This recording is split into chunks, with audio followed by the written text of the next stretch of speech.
Aujourd'hui, les yeux bien ouverts vous emmènent au théâtre de Duclair où la compagnie de spectacle Naxos est actuellement en résidence. Ils travaillent sur leur dernière création, Contes slaves, un spectacle destiné au jeune public.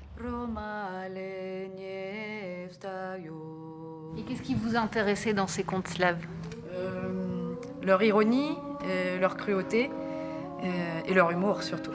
On voulait vraiment faire et du théâtre et du chant en fait, mêlés pour pouvoir créer un univers voilà, super particulier et permettre aux gens de voyager quoi, tout simplement.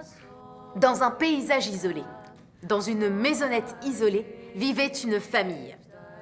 Le père et la mère travaillaient dur leur lopin de terre pour nourrir le reste de leur famille, composé du petit garçon et du père de famille.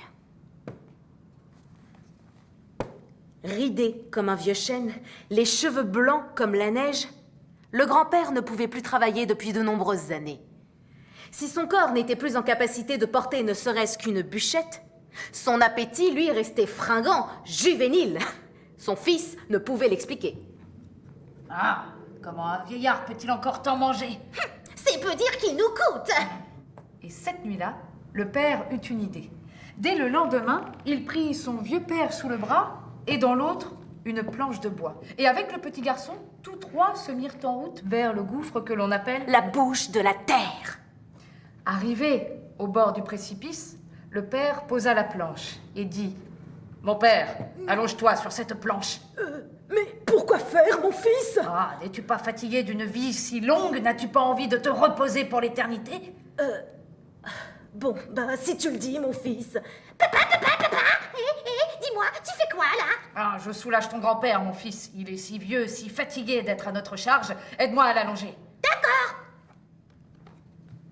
Le père installa le vieil homme sur la planche, puis inclina cette dernière.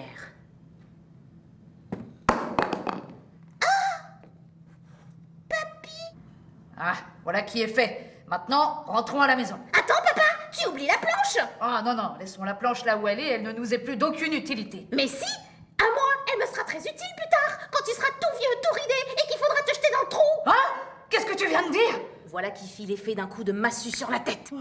Bogémoy, Bogémoy, Bogémoy. Mon Dieu, mon Dieu, mon Dieu.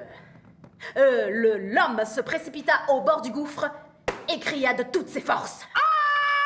Puis il tendit sa main pour attraper celle de son vieux père que Matsia Zemlia, mère terre humide, aida à remonter.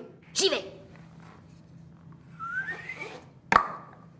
Le trio, chemin faisant, décida de jeter cette maudite planche et d'oublier cette histoire à tout jamais.